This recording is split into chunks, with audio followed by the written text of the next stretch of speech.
ਸਤਿ ਸ਼੍ਰੀ ਅਕਾਲ ਜੀ। ਮੈਂ ਆਸ ਕਰਦਾ ਸਾਡੇ ਸਾਰੇ ਬੰਦੇ ਚੜ੍ਹਦੀ ਕਲਾ 'ਚ ਹੋਣਗੇ, ਤੰਦਰੁਸਤ ਹੋਣਗੇ। ਪਰਮਾਤਮਾ ਤੁਹਾਨੂੰ ਖੁਸ਼ੀਆਂ ਬਖਸ਼ੇ, ਤੰਦਰੁਸਤੀਆਂ ਬਖਸ਼ੇ। ਕੁਝ ਗੱਲਾਂ, ਕੁਝ ਸਵਾਲ ਉਠਾਏ ਜਾ ਰਹੇ ਸੀ, ਕੁਝ ਗੱਲਾਂ ਕਰਨੀਆਂ ਤੁਹਾਡੇ ਲਈ ਬੜੀਆਂ ਜਾਣਨੀਆਂ ਬੜੀਆਂ ਜ਼ਰੂਰੀ ਸੀ। ਇਸ ਲਈ ਰੂਬਰੂ ਹੋਇਆ ਕਿਉਂਕਿ ਕਈ ਸਵਾਲਾਂ ਦਾ ਜਵਾਬ ਦੇਣਾ ਜ਼ਰੂਰੀ ਵੀ ਹੁੰਦਾ, ਤਾਂ ਕਿ ਕਿਸੇ ਤਰ੍ਹਾਂ ਦੀ ਕੋਈ ਆਪਸ 'ਚ ਮਿਸਅੰਡਰਸਟੈਂਡਿੰਗ, ਕੋਈ ਗਲਤ ਫਹਿਮੀ ਜਾਂ ਕੁਛ ਇਹੋ ਜਿਹੀ ਗੱਲ ਦੇ ਅਸੀਂ ਸ਼ਿਕਾਰ ਨਾ ਹੋਈਏ ਜਿਹੜੀ ਗੱਲ ਐਗਜ਼ਿਸਟ ਹੀ ਨਹੀਂ ਕਰਦੀ, ਪਰ ਉਹ ਹਵਾ 'ਚ ਫਿਰਦੀ ਰਹਿੰਦੀ ਆ ਕਿਉਂਕਿ ਲੋਕਾਂ ਵੱਲੋਂ ਉਹ ਗੱਲ ਕਹੀ ਜਾਂਦੀ ਆ, ਜਾਂ ਤਾਂ ਉਹਨਾਂ ਦੇ ਜੈਨੂਇਨ ਕੰਸਰਨਸ ਹੁੰਦੇ ਆ ਜਾਂ ਉਹਨਾਂ ਦਾ ਸਵਾਲ ਹੁੰਦਾ, ਅਤੇ ਇਸੇ ਕਰਕੇ ਉਸ ਸਵਾਲ ਦਾ ਜਵਾਬ ਦੇਣਾ। ਮੈਂ 1 ਮਿੰਟ ਈਅਰਪੋਡਸ ਵੀ ਲਾ ਲੈਣਾ, ਇਸ ਕਰਕੇ ਸੰਗਤ ਦੇ ਜਿਹੜੇ ਸਵਾਲ ਆ ਆਪਾਂ ਸਿੱਧੇ ਮੁੱਦੇ ਤੇ ਆਉਣੇ ਆ। ਬਾਹਲਾ ਟਾਈਮ ਇੱਧਰ ਉੱਧਰ ਗੱਲ ਕਰਕੇ ਵੇਸਟ ਨਹੀਂ ਕਰਦੇ। ਪਹਿਲਾ ਸਵਾਲ ਸੰਗਤ ਦਾ ਇਹ ਆ ਵੀ ਤੁਸੀਂ ਸਟੇਟਮੈਂਟ ਦਿੱਤੀ ਗਲਤ ਟਾਈਮ ਤੇ, ਮੈਂ ਗਲਤ ਜਗ੍ਹਾ ਤੇ ਸੀ। ਜਦੋਂ ਲਾਲ ਕਿਲੇ ਦੀ ਮੇਰਾ ਕੇਸ ਚੱਲਿਆ, ਉਹਦੇ 'ਚ ਮੇਰੇ ਵਕੀਲ ਨੇ ਇੱਕ ਸਟੇਟਮੈਂਟ ਦਿੱਤੀ, ਉਹ ਗੱਲ ਵਿਚਾਰੀ ਜਾਣੀ ਚਾਹੀਦੀ ਆ। ਇਹ ਤੁਹਾਡਾ ਜੈਨੂਇਨ ਸਵਾਲ ਆ। ਜਿਹੜੀ ਗੱਲ ਉੱਥੇ ਇਹ ਕਹੀ ਗਈ ਵੀ ਮੇਰੇ ਤੇ ਕੇਸ ਪਿਆ 307 ਦਾ, ਮੇਰੇ ਤੇ ਕੇਸ ਪਿਆ 144 ਜਿਹੜੀ ਅਨਲੌਫੁਲ ਅਸੈਂਬਲੀ ਕਹਿੰਦੇ ਆ ਜਿਹਨੂੰ, ਮੇਰੇ ਤੇ ਕੇਸ ਪਿਆ 120B ਕ੍ਰਿਮੀਨਲ ਕੌਨਸਪੀਰੇਸੀ ਕੀਤੀ, ਮੇਰੇ ਤੇ ਕੇਸ ਪਿਆ ਜਿਹੜਾ ਆਰਮਜ਼ ਐਕਟ ਵੀ ਇਹ ਹਥਿਆਰ ਕੈਰੀ ਕਰ ਰਿਹਾ ਸੀ। ਹੁਣ ਜਦੋਂ ਆਪਣਾ ਵਕੀਲ ਜਿਰਾ ਕਰ ਰਿਹਾ, ਬਹਿਸ ਕਰ ਰਿਹਾ ਕੋਰਟ 'ਚ, ਉਹਨੇ ਇੱਕੋ ਹੀ ਸਵਾਲ ਪੁੱਛਿਆ ਵੀ ਤੁਸੀਂ ਇਹ ਸਾਰੇ ਸੈਕਸ਼ਨ ਇਹਦੇ ਤੇ ਲਾ ਤਾਂ ਦਿੱਤੇ, ਹੋਰ ਬੜੇ ਸੈਕਸ਼ਨ ਸੀ ਪਰ ਮੈਂ ਤੁਹਾਨੂੰ ਮੇਨ ਸੈਕਸ਼ਨ ਦੱਸ ਰਿਹਾ। 307 ਹੁੰਦਾ ਅਟੈਂਪਟ ਟੂ ਮਰਡਰ, ਤੁਸੀਂ ਇਹ ਸਾਰੇ ਸੈਕਸ਼ਨ ਇਹਦੇ ਤੇ ਲਾ ਤਾਂ ਦਿੱਤੇ, ਪਰ ਤੁਸੀਂ ਕੋਈ evidence prima facie on the face of it, ਕੋਈ ਐਵੀਡੈਂਸ ਸਾਨੂੰ ਦਿਖਾ ਸਕਦੇ ਹੋ ਵੀ ਇਹ 307 ਚ ਕਿਤੇ ਅਟੈਂਪਟ ਟੂ ਮਰਡਰ, ਕਿਸੇ ਨੂੰ ਮਾਰਨ ਵਾਸਤੇ ਇਹਨੇ ਕੋਈ ਕਦਮ ਚੱਕੇ ਹੋਣ ਜਾਂ ਉੱਥੇ ਕੋਈ ਐਕਟ ਕੀਤਾ ਹੋਵੇ, ਜਾਂ ਇਹਨੇ ਕਿਸੇ ਤਰ੍ਹਾਂ ਕੋਈ ਕੌਨਸਪੀਰੇਸੀ ਕੀਤੀ ਹੋਵੇ, ਜਾਂ ਇਹ ਆਰਮਜ਼ ਐਕਟ ਦੇ ਅੰਡਰ ਤੁਸੀਂ ਇਹਨੂੰ ਬੁੱਕ ਕੀਤਾ ਹੋਇਆ ਹਥਿਆਰ ਕੈਰੀ ਕਰ ਰਿਹਾ ਹੋਵੇ, ਜਾਂ ਇਹ 144 ਜਿਹੜੀ ਅਨਲੌਫੁਲ ਅਸੈਂਬਲੀ ਹੈ ਜਿਹਨੇ ਵਾਇਲੈਂਸ ਕੀਤਾ ਉਹਦਾ ਪਾਰਟ ਹੋਵੇ। ਕਿਉਂਕਿ ਉਹਨਾਂ ਨੇ ਇਹ ਸਾਰੇ ਸੈਕਸ਼ਨ ਤਾਂ ਝੂਠੇ ਹੀ ਲਾਏ ਸੀ ਨਾ, ਕੋਈ ਉਹਨਾਂ ਕੋਲੇ ਐਵੀਡੈਂਸ ਤਾਂ ਸੀ ਨਹੀਂ। ਜਦੋਂ ਇਹ ਸਵਾਲ ਕੀਤਾ ਗਿਆ ਤਾਂ ਨਾਲ ਦਲੀਲ ਇਹ ਵੀ ਦਿੱਤੀ ਗਈ, ਔਰ ਉਹਨੇ ਫਰਸਟ ਪਰਸਨ 'ਚ ਦਲੀਲ ਦਿੱਤੀ। ਜਦੋਂ ਵਕੀਲ ਕੋਈ ਜਿਰਾ ਕਰਦਾ ਤਾਂ ਇੱਕ ਨੋਮਨਕਲੇਚਰ ਹੁੰਦਾ ਅਦਾਲਤ 'ਚ, ਇੱਕ ਸਟਾਈਲ ਹੁੰਦਾ ਅਦਾਲਤ 'ਚ। ਆਪਾਂ ਹਮੇਸ਼ਾ ਅਦਾਲਤ ਨੂੰ ਆਈ ਐਡਰੈਸ ਕਰਦੇ ਹਾਂ ਵੀ ਮਾਈ Lords, please let me ask this question to myself. What wrong I have done? Was I a part of unlawful assembly? Was I part of any violence? Was I part of any criminal conspiracy? Or was I carrying any weapon? ਜਿਹੜੀਆਂ ਮੈਂ ਪੰਜਾਬੀ 'ਚ ਗੱਲਾਂ ਕਹੀਆਂ ਉਹੀ ਮੈਂ ਹੁਣ ਅੰਗਰੇਜ਼ੀ 'ਚ ਦੁਹਰਾਤੀਆਂ ਵੀ ਨਾ ਤਾਂ ਮੈਂ ਕੋਈ ਵੈਪਨ ਕੈਰੀ ਕਰ ਰਿਹਾ ਸੀ, ਨਾ ਅਨਲੌਫੁਲ ਅਸੈਂਬਲੀ ਦਾ ਪਾਰਟ ਸੀ, ਨਾ ਕੋਈ ਵਾਇਲੈਂਸ ਕੀਤੀ, ਨਾ ਹੀ ਕਿਸੇ ਨੂੰ ਮਾਰਨ ਨੂੰ ਪਏ ਆ। ਫਿਰ ਇਹਨਾਂ ਸਾਰੇ ਸੈਕਸ਼ਨਸ ਦੇ ਥੱਲੇ ਇਹਨੂੰ ਕਿਉਂ ਟਰਾਈ ਕੀਤਾ ਜਾ ਰਿਹਾ? ਤੁਹਾਡੇ ਕੋਲੇ ਕੋਈ ਐਵੀਡੈਂਸ ਹੈ? ਕੁਝ ਹੈ ਤਾਂ ਦਿਖਾਓ। ਔਰ ਇਹ ਐਸਟੈਬਲਿਸ਼ ਗੱਲ ਆ ਵੀ ਪੁਲਿਸ ਕੁਝ ਨਹੀਂ ਦਿਖਾ ਸਕੀ ਕਿਉਂਕਿ ਸਾਰੀ ਗੱਲ ਹੀ ਝੂਠ ਸੀ। ਫਿਰ ਵਕੀਲ ਨੇ ਦਲੀਲ ਦਿੱਤੀ ਵੀ ਤੁਸੀਂ ਦੀਪ ਸਿੱਧੂ ਨੂੰ, ਉਹਨੇ ਮਾਰੀ ਤਾਂ ਚਪੇੜ ਆ, ਤੇ ਉਹਨੂੰ ਤੁਸੀਂ ਟਰਾਈ ਕਰ ਰਹੇ ਹੋ ਮਰਡਰ ਲਈ।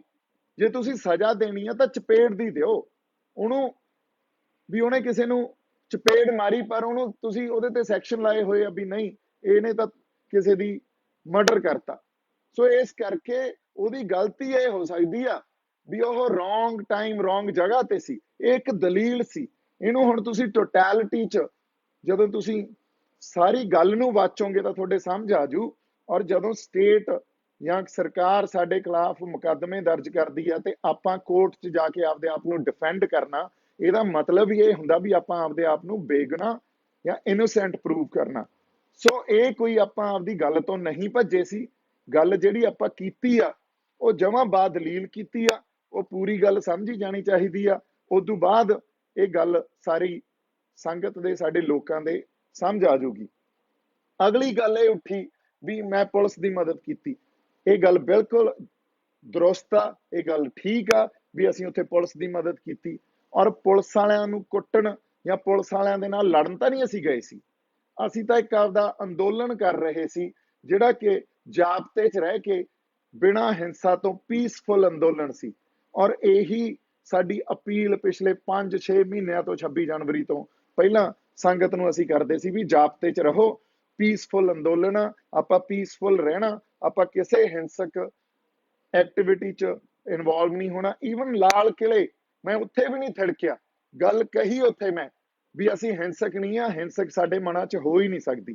फिर जदों निशान साहब ते किसानी झंडा संगत ने उत्थे लाता, उदों बाद जदों थल्ले आए हैं असीं, थल्ले आके ट्रैक्टर ते स्पीच दित्ती, साडे किसी बंदे ने सलाह दित्ती बाई आ मौका आपां उत्ते चलीए, आपदे बंदिआं नूं लैके आ जाइए ते मौका संभाल लईए, इत्थे कुछ भी हो सकदा।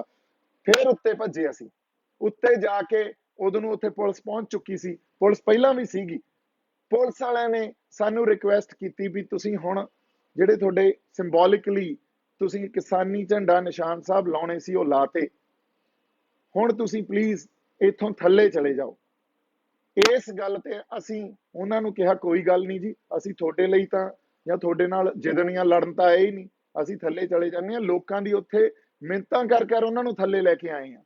सो जे पुलिस भी साडे ही परिवारां चों आ, साडे ही परिवारां दे बंदे ओह पुलिस वाले बने होए आ, असीं पहिलां बड़ियां गलतियां कीतियां भी आपस च ही लड़दे रहे। साडा कॉन्फ्लिक्ट पुलिस नाल नहीं सी, साडा पुलिस दे नाल इनफैक्ट बड़ा वधिया रिलेशन सी।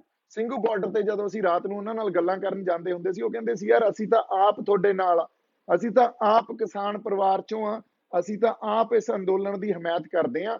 ਸਾਡਾ ਕੌਨਫਲਿਕਟ ਸੀ ਜਿਹੜਾ ਉਹ ਸਰਕਾਰ ਨਾਲ ਸੀ, ਤੇ ਜਿਹੜਾ ਇੱਕ ਚੰਗਾ ਜ਼ਿੰਮੇਵਾਰ ਬੰਦਾ ਉਹ ਇਸ ਗੱਲ ਨੂੰ ਬਾਖੂਬੀ ਸਮਝੂਗਾ। ਇਸੇ ਕਰਕੇ ਕਿਹਾ ਗਿਆ ਵੀ ਉੱਥੇ ਪੀਸਫੁਲ ਐਟਮੋਸਫੇਅਰ ਮੇਨਟੇਨ ਕਰਕੇ ਕਰਨ ਖਾਤਰ ਪੁਲਿਸ ਦੀ ਮਦਦ ਕੀਤੀ, ਨਾ ਕਿ ਕਿਸੇ ਹਿੰਸਕ एक्टिविटी च पार्ट लिया। और ये गल्लां सारियां वीडियो ते पईयां, ये गल्लां मेरे कहण ते ना जाओ, ये तां सारियां तत्थ दे नाल वीडियो च पईयां। ओ प्लीज वीडियो देखो, नहीं तां मैनूं दस दिओ, मैं भेज दूंगा। अगली गल ये कही गई भी दीप सिद्धू ने लीगल जिहड़ियां प्रोसीडिंग्स च ये गल कही आ भी मैं भीड़ दा पार्ट नहीं सी। जदों संगत आ जिहड़ी ਉਹ ਝੰਡਾ ਚੜਾ ਰਹੀ ਆ, ਉਹਨੂੰ ਸੰਗਤ ਕਹਿ ਰਿਹਾ, ਬਿਲਕੁਲ ਗੱਲ ਸਹੀ ਆ। ਝੰਡਾ ਚੜਾਉਣਾ ਕਿਸੇ जुर्म के अधीन या किसी कानून के अधीन जुर्म नहीं आ। ये गल अदालत ने भी मन्नी आ। जे साडे इत्थे डाइवर्सिटी आ, उत्थे तां किसानी का झंडा भी लग्या, ओहदियां गल्लां नहीं होईयां, उत्थे निशान साहब लग्या, उहनूं रिलीजीअस फ्लैग बना दिता गया। इहदे ते भी आपां गल करांगे अज दे लाइव च। पर उदों तक उत्थे कोई हिंसा नहीं, बड़ा चढ़दी कला दा माहौल। सरकार नूं असीं सिंबोलिकली ये गल दस रहे हैं भी देखो साडी जिहड़ी जैन्युइन इमोशनस आ, साडे जिहड़े जज्बात आ, उन्हां नूं तुसीं इग्नोर ना करो। इहदे ते तुसीं गौर करो, इन्हां बिल्लां नूं, इन्हां कानूनां नूं तुसीं रिपील करो, इन्हां नूं रद्द करो। हिंसा होई वो माड़ी गल सी, जिन्हां ने हिंसा कीती वो भीड़ ही कहूंगा मैं उन्हां नूं, क्योंकि असीं उत्थे पुलिस वालियां नाल लड़न या उन्हां नूं मारन कुट्टन नहीं गए सी। उसे गल ते सानूं बदनाम किया गया। उसे गल नूं फड़ के तुसीं देखो, नैशनल मीडिया होवे, चाहे पोलिटिकल क्लास होवे, चाहे साडे आपदे बंदे होण, उन्हां ने उसे गल नूं फड़ के साडे ते तोहमतां लाईयां। अंदोलन नूं जिस तरह बयान किया भी अंदोलन तां खत्म हो गया, इहनूं तां ढाल आती, ये उसे वजह कारण होया। जे किते उत्थे ना कुੱਟਮਾਰ हुंदी, हिंसा हुंदी, फिर इहदी जिहड़ी सारी ढांचा होना सी, इहदा मौलिक रूप होना सी, वो वखरा होना सी। ये सानू पता, ये सियाणे बंदे गल समझदे आ। अगली गल, झंडा चढ़ाउण वेले मेरा उहदे च कोई हथ होना या ना होना, मैं एक गल होर क्लीयर करदा सारिआं नूं। मैं उत्थे 2 वजे पहुंचिया, मेरे पहुंचण तो पहलां हज़ारां बंदे ट्रैक्टर, गड्डियां, स्कूटर, मोटरसाइकिल उत्थे पहुंचे होए सी। जदों मैं उत्ते, मैं तां भज के नाल रलिया, अंदर वाला गेट भी पहलां टुट चुका सी। और जदों मैं उत्ते गया, उदों पहलां साडे बंदे उस पोल ते चढ़ रहे सी। एक बंदा पहलां चढ़िया, वो जिहड़ा कोशिश कर रहा सी, वो तो चढ़िया नहीं गया, मुड़ के दूजा चढ़िया। इहदा मतलब ये सारी जिहड़ी प्लैनिंग ਜਾਂ ਪੁਲਿਸ ਕਹਿ ਰਹੀ ਆ ਵੀ ਇਹ ਪ੍ਰੀ ਪਲਾਨਡ ਸੀ, ਇਹ ਵੀ ਗੱਲ ਇਹਨਾਂ ਨੂੰ ਦੱਸ ਦਈਏ। ਇਹ ਗੱਲ ਐਸਟੈਬਲਿਸ਼ ਹੋ ਚੁੱਕੀ ਆ, ਹੁਣ ਤਾਂ ਕੋਰਟ 'ਚ ਵੀ ਐਸਟੈਬਲਿਸ਼ ਹੋ ਚੁੱਕੀ ਆ ਵੀ ਕੋਈ ਇਹੋ ਜਿਹੀ ਪ੍ਰੀ ਪਲਾਨ ਗੱਲ ਹੈ ਨਹੀਂ ਸੀ। ਐਵੀਡੈਂਸ ਦੇ ਆਧਾਰ ਤੇ, ਤੱਥਾਂ ਤੇ ਪ੍ਰੂਫ ਦੇ ਆਧਾਰ ਤੇ ਇਹ ਗੱਲ ਐਸਟੈਬਲਿਸ਼ ਹੋ ਚੁੱਕੀ ਆ। ਇਹ ਤਾਂ ਉੱਥੇ ਜਾ ਕੇ ਜਿਹੜਾ ਇੱਕ ਸੰਗਤ ਦਾ ਰੋਹ ਸੀ ਜਾਂ ਇੱਕ ਸੈਂਸ ਆਫ ਹਿਸਟਰੀ ਉਹਨਾਂ 'ਚ ਪ੍ਰਵੇਲ ਕੀਤੀ, ਕਿਉਂ ਕੀਤੀ ਆਪਾਂ ਇਹਦੀ ਵੀ ਗੱਲ ਕਰਾਂਗੇ। ਉਸ ਕਰਕੇ ਇਹ ਸਾਰਾ ਵਰਤਾਰਾ ਜਿਹੜਾ ਉੱਥੇ ਵਾਪਰਿਆ, ਤੇ ਉਸ ਵਰਤਾਰੇ ਤੇ ਕੁਝ ਜ਼ਿੰਮੇਵਾਰ ਬੰਦਿਆਂ ਨੂੰ ਹੋਣਾ ਚਾਹੀਦਾ ਸੀ, ਜਿਹੜੇ ਉੱਥੇ ਮੌਕਾ ਸੰਭਾਲਦੇ, ਸਾਡੇ ਲੋਕਾਂ ਨੂੰ ਸੰਭਾਲਦੇ। ਇਸੇ ਰਿਸਪੌਂਸਿਬਿਲਟੀ ਕਰਕੇ ਮੈਂ ਉੱਥੇ ਗਿਆ। ਇਹ ਮੈਨੂੰ ਵੀ ਪਤਾ ਸੀ ਵੀ ਕੱਲ ਨੂੰ ਸਿੱਧਾ ਸਰਕਾਰ ਦੇ ਨਿਸ਼ਾਨੇ ਤੇ ਆਵਾਂਗੇ, ਔਰ ਆਏ ਵੀ। ਪਰ ਇਸ ਗੱਲ ਨੂੰ ਸਮਝਦੇ ਹੋਏ ਵੀ ਮੈਂ ਉੱਥੇ ਗਿਆ, ਔਰ ਇਹ ਵੀ ਗੱਲ ਪਤਾ ਸੀ ਵੀ ਇੱਥੇ ਕੁਝ ਵੀ ਵਾਪਰ ਸਕਦਾ। ਇੱਥੇ ਹੋ ਸਕਦਾ ਵੀ ਪੁਲਿਸ ਜਾਂ ਜਿਹੜੀਆਂ ਸਰਕਾਰਾਂ ਉਹਨਾਂ ਨੂੰ ਹੁਕਮ ਦੇ ਦੇਣ ਕਿਸੇ ਵੀ ਹੱਦ ਤੱਕ ਜਾਣ ਦਾ। ਘਰੇ ਫੋਨ ਕਰਕੇ ਗਏ ਵੀ ਕੋਈ ਨਹੀਂ, ਸਾਡੇ ਲੋਕ ਚਾਹੇ ਉੱਥੇ ਚਲੇ ਗਏ ਆ, ਮੌਕਾ ਸੰਭਾਲਣਾ ਸੀ ਜਾ ਕੇ, ਤੁਸੀਂ ਹੁਣ ਇਸ ਗੱਲ ਨੂੰ ਸਮਝ ਲਿਓ ਵੀ ਉੱਥੇ ਜਾਣਾ ਜ਼ਰੂਰੀ ਆ। ਇੱਕ ਸੈਂਸ ਆਫ ਰਿਸਪੌਂਸਿਬਿਲਿਟੀ ਨੂੰ ਸਮਝ ਕੇ ਉੱਥੇ ਗਏ ਸੀ, ਨਾ ਕਿ ਕੋਈ ਹੋਰ ਇਹ ਵੀ ਪਹਿਲਾਂ ਪ੍ਰੀ ਪਲਾਨ ਕੀਤਾ ਸੀ ਜਾਂ ਦੀਪ ਸਿੱਧੂ ਬੰਦਿਆਂ ਨੂੰ ਲੈ ਗਿਆ ਉੱਥੇ। ਦੀਪ ਸਿੱਧੂ ਦੇ ਬੰਦੇ ਸੀ ਉਹ, ਉਹਦਾ ਚਾਰ ਪਾਸਿਆਂ ਤੋਂ ਬਾਰਡਰ, ਮੈਂ ਵਾਰ-ਵਾਰ ਕਹਿਣਾ, ਟੁੱਟੇ ਆ। ਚਾਰ ਪਾਸਿਆਂ ਤੋਂ ਦੀਪ ਸਿੱਧੂ ਦਾ ਇੱਕ ਸਿੰਘੂ ਮੋਰਚੇ 'ਚ ਬੈਠਾ ਸੀ, ਚਾਰੋਂ ਪਾਸਿਆਂ ਤੋਂ ਤਾਂ ਨਹੀਂ ਬੰਦੇ ਲੈ ਕੇ ਆ ਗਿਆ। ਅਗਲੀ ਗੱਲ, ਇੱਕ ਹੋਰ ਵਾਰ-ਵਾਰ ਗੱਲ ਕਹੀ ਜਾਂਦੀ ਆ ਵੀ 26 ਤਰੀਕ ਤੋਂ ਮੋਰਚੇ ਨੂੰ ਢਾਹ ਲੱਗ ਗਈ, ਮੋਰਚੇ 'ਚ ਫਰਕ ਪੈ ਗਿਆ। ਇਹ ਗੱਲ ਸਾਨੂੰ ਸਮਝਣੀ ਪਊਗੀ ਤੇ ਬਹੁਤ ਜ਼ਰੂਰੀ ਆ। ਇਹ ਗੱਲ ਬਿਲਕੁਲ ਠੀਕ ਆ ਵੀ 26 ਤਰੀਕ ਤੋਂ ਬਾਅਦ ਜਿਹੜਾ ਕਿਸਾਨੀ ਮੋਰਚਾ ਸੀ, ਸਾਡਾ ਮੋਰਚਾ ਸੀ, ਉਹ ਬਦਲ ਗਿਆ। ਉੱਥੇ ਉਸ ਤਰ੍ਹਾਂ ਦਾ ਮਾਹੌਲ, ਉਸ ਤਰ੍ਹਾਂ ਦਾ ਰੌਂ, ਜਾਂ ਜਿਸ ਤਰ੍ਹਾਂ ਦੀ ਵਿਆਪਕ, ਜਿਹਨੂੰ ਡਾਇਵਰਸ ਪਾਰਟਿਸਿਪੇਸ਼ਨ ਕਹਿੰਦੇ ਆ, ਜੋ ਹੌਸਲਾ ਉੱਥੇ ਚੜ੍ਹਦੀ ਕਲਾ ਪਹਿਲਾਂ ਸੀ, ਉਸ ਤਰ੍ਹਾਂ ਦੀ ਨਹੀਂ ਰਹੀ। ਪਰ ਇਹਦਾ ਜਿਹੜੀ ਜ਼ਿੰਮੇਵਾਰੀ ਆ ਉਹ ਸਾਡੀ ਕਿਸਾਨ ਲੀਡਰਸ਼ਿਪ ਨੂੰ ਲੈਣੀ ਚਾਹੀਦੀ ਆ। ਕਿਉਂ? ਇਹਦਾ ਮੈਂ ਤੁਹਾਨੂੰ ਜਵਾਬ ਦਿੰਨਾ, ਧਿਆਨ ਨਾਲ ਸੁਣਿਓ। ਅਸੀਂ ਆਪਦੀ ਹੋਂਦ ਦੀ ਲੜਾਈ ਲੜ ਰਹੇ ਸੀ। ਹੋਂਦ ਦੀ ਲੜਾਈ ਜਦੋਂ ਲੜਦੀਆਂ ਕੌਮਾਂ, ਉਦੋਂ ਮੋਸਟਲੀ ਔਰ ਹਮੇਸ਼ਾ ਹੀ ਉਹਨਾਂ ਦਾ ਸਬਕੌਂਸ਼ੀਅਸ ਮਾਈਂਡ, ਜਿਹਨੂੰ ਅਵਚੇਤਨ ਮਨ ਕਹਿੰਦੇ ਆ, ਉਹ ਕੰਮ ਕਰਦਾ। ਸਪਿਰਿਟ ਜਿਹੜੀ ਆ ਉਹ ਉੱਥੋਂ ਆਉਂਦੀ ਆ। ਸਬਕੌਂਸ਼ੀਅਸ ਮਾਈਂਡ ਹੀ ਤੁਹਾਨੂੰ ਉਹ ਸਪਿਰਿਟ ਦਿੰਦਾ ਵੀ ਤੁਸੀਂ ਆਪਦੀ ਹੋਂਦ ਦੀ ਲੜਾਈ 'ਚ ਜਾ ਕੇ ਪਾਰਟਿਸਿਪੇਟ ਕਰੋ, ਉੱਥੇ ਹੌਸਲੇ ਨਾਲ ਤੇ ਚੜ੍ਹਦੀ ਕਲਾ ਨਾਲ ਵਿਚਰੋ, ਤੇ ਫਿਰ ਜੋ ਜੋ ਪ੍ਰੋਗਰਾਮ ਲੀਡਰਸ਼ਿਪ ਦਿੰਦੀ ਆ, ਉਹਨਾਂ ਪ੍ਰੋਗਰਾਮਾਂ 'ਚ ਤੁਸੀਂ ਹਿੱਸਾ ਲਓ। ਜੇ ਤੁਸੀਂ ਚੇਤਨ ਮਨ ਚਾਹੋਗੇ ਤਾਂ ਉਹਦੇ 'ਚ ਤਾਂ ਬੜਾ ਕੁਝ ਪਿਆ, ਉਹਦੇ 'ਚ ਤਾਂ ਡਰ ਪਿਆ, ਉਹਦੇ 'ਚ ਤਾਂ ਸਾਡੀਆਂ ਲੋੜਾਂ ਪਈਆਂ, ਉਹਦੇ 'ਚ ਤਾਂ ਪਰਿਵਾਰ ਪਿਆ ਸਾਡਾ, ਵੀ ਉਹ ਸਾਡਾ ਪਹਿਲੀ ਜਿਹੜੀ ਪ੍ਰਾਇੋਰਟੀ ਆ ਪਰਿਵਾਰ ਦੀ ਖਾਤਰ। ਪਰ ਨਹੀਂ, ਕੁਝ ਮੌਕੇ ਇਤਿਹਾਸ 'ਚ ਇਹੋ ਜਿਹੇ ਆਉਂਦੇ ਆ। ਪ੍ਰੋਫੈਸਰ ਪੂਰਨ ਸਿੰਘ ਕਹਿੰਦੇ ਹੁੰਦੇ ਸੀ, ਉਹਨਾਂ ਨੇ ਲਿਖਿਆ ਵੀ ਆ, ਜਦੋਂ ਕੌਮਾਂ ਦਿਮਾਗ ਤੋਂ ਨਹੀਂ ਖੂਨ ਤੋਂ ਸੋਚਦੀਆਂ। ਇਹਦਾ ਮਤਲਬ ਕੀ ਆ? ਇਹਦਾ ਮਤਲਬ ਇਹੀ ਆ ਵੀ ਜਦੋਂ ਹੋਂਦ ਦੀ ਲੜਾਈ, ਜਦੋਂ ਆਪਦੀ ਕਲਚਰ ਦੀ ਐਗਜ਼ਿਸਟੈਂਸ ਦੀ, ਜਦੋਂ ਆਪਦੀ ਫਲਸਫਿਆਂ ਦੀ ਐਗਜ਼ਿਸਟੈਂਸ ਦੀ ਲੜਾਈ ਅਸੀਂ ਲੜਦੇ ਹਾਂ, ਉਸ ਟਾਈਮ ਇਤਿਹਾਸ ਦਾ ਉਹ ਪਲ ਜਦੋਂ ਕੌਮਾਂ ਖੂਨ ਤੋਂ ਸੋਚਦੀਆਂ, ਖੂਨ ਦਾ ਮਤਲਬ ਸਬਕੌਂਸ਼ੀਅਸ ਮਾਈਂਡ ਤੋਂ ਸੋਚਦੀਆਂ, ਉਹਨਾਂ ਦੇ ਡਿਸੀਜਨ ਸਬਕੌਂਸ਼ੀਅਸ ਮਾਈਂਡ ਲੈਂਦਾ, ਉਹ ਪਲ ਸਾਡੇ ਸਾਹਮਣੇ ਆਉਂਦਾ। ਉਹ ਪਲ ਸਾਡੇ ਸਾਹਮਣੇ ਆਇਆ ਸੀ। ਕਦੋਂ ਆਇਆ ਸੀ?